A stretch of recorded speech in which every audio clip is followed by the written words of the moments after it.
Lion's mane is a gourmet edible mushroom that's been used as a food and medicine by numerous indigenous cultures around the world for centuries. Now, the Hericium genus is part of a group of hydnoid or hydnoid fungi that bear spore-producing spines on the outside of the fruiting body, and the reason that they do this is to maximize on surface area so that they can fully optimize their reproductive capacity. Now, many of them look kind of like icicles or a frozen waterfall, and obviously they look like a lion's mane. So these are parasitic fungi that grow mostly on hardwood trees during late summer and autumn throughout the northern hemisphere. And although all species within this genus are pretty much all delicious edibles, the species Hericium erinaceus has been most widely researched and provides the most impressive number of bioactive compounds and all of the associated health benefits.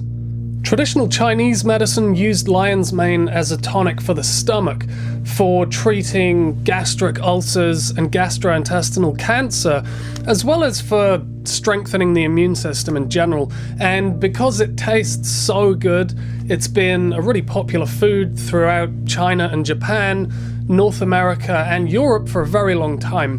And now with the development of scientific technology, we can really begin to take a look inside this mushroom and start to understand it from the perspective of chemistry, which is an exploration that has proven to be most enlightening. So firstly, the traditional use of this mushroom is totally supported by scientific inquiry, because we now know that lion's mane contains a number of water-soluble compounds that protect the mucosal lining of the stomach and inhibit the development of gastric ulcers. It's a rich source of complex polysaccharides, or more specifically beta-glucans, that provide a lot of this gastrointestinal benefit, as well as supporting the immune system. A number of compounds in this mushroom, both polysaccharides and terpenes, have shown anti-tumor effects against cancer of the GI tract, as well as hepatoma cells within the liver. Lion's mane also has significant antioxidant activity within the body, and it's known to modulate insulin secretion, regulating levels of both glucose and lipids within the blood, which has led to it being a recommended natural option in the treatment of diabetes.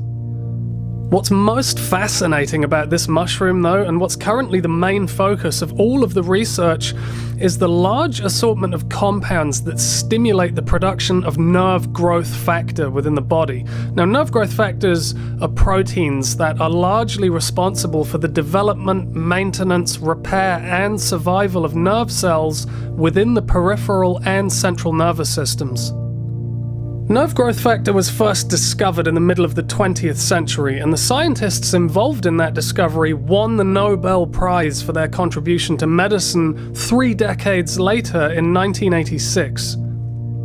We now know that nerve growth factor is a crucially important component in both gross and fine motor skills, so how we move and function physically, as well as cognitive behavior like problem-solving skills, and how we form and retain memories, how we respond to and recover from stress, as well as the repair of neurological damage from injury and surgery. Chronic stress not only damages the integrity of healthy nerves, but it can also significantly lower the production of nerve growth factor, which is going to further inhibit the repair process. Plus, as we age, as we advance past middle age and into our later years, there is a general reduction in our ability to produce nerve growth factor. So a decline in nerve growth factor is closely associated with degenerative neurological conditions that are synonymous with old age, like Alzheimer's disease and other forms of dementia, plus conditions like multiple sclerosis, which can obviously affect people that are much younger.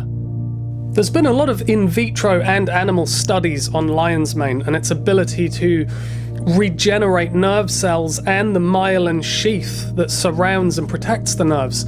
And there's an increasing number of in vivo human trials as well, which are really aimed at discerning exactly how lion's mane functions within human subjects. And so far, All of this collective research has shown that lion's mane is actually very effective with no known toxicity. In vitro studies have shown that extracts of lion's mane significantly speed up the repair process of axons, dendrites, and myelin within the nerve cells and inhibit apoptosis, which is the programmed destruction of damaged nerves. So this really allows the recovery of nerves that are not yet beyond repair, and that's going to further help to prevent neurological connections from being severed. Lion's mane extracts have also shown to improve the growth rate of new nerve cells and the development of synapses, enabling nerves to communicate between each other much more effectively. And because lion's mane supports the development and maintenance of healthy myelin, it can really help to safeguard these connections from breaking down in the first place. One particular focus of this research has been the effect that lion's mane extracts have on the hippocampus, an area of the brain that forms an important part of the limbic system, helping us to regulate our emotions and really plays a fundamental role in our memory retention. In vivo research has shown that consistent use of lion's mane in a dose-dependent manner can promote neurogenesis within the hippocampus, which has not only improved the memories of test subjects, but also the emotional state. Long-term use of lion's mane has shown significant anxiolytic or anti-anxiety and antidepressant effects as well. But the structural and functional similarities between the human nervous system and fungal mycelium should also be acknowledged here, because the two are basically identical in almost every way. It's just that one is the domain of the human organism and the other is the domain of the fungal kingdom. Yet fungi share considerably more DNA with humans and animals than they do with plants. So, it really just makes complete sense that some species of mushroom are going to be capable of regenerating the human nervous system in much the same way as they develop and maintain their own mycelial networks in nature. So research into lion's mane is ongoing, but it clearly does contain a variety of compounds that could prevent as well as treat neurological damage and diseases, many of which are increasingly more common in the world today. Now, if you're watching this video on YouTube, then I'll provide some links in the description below the video to specific research on the neurological benefits of lion's mane and the compounds specifically responsible for these benefits. But what are these compounds? The different hericinones and erinacines, of which there are many, are either terpenes or terpene-bound polyphenols, which means that they have low to no solubility in water, but they are fully soluble in alcohol. And this is a very important point that we will explore more in a moment. Hericinones are found almost exclusively in the fruiting body of the mushroom, whereas nearly all of the erinacines are found within the mycelium. So this means that if we're going to take a lion's mane extract or a supplement of some kind for the specific purpose of it benefiting the nervous system, then that product must contain an alcohol extract of either the fruiting body or the mycelium, or ideally both of them combined.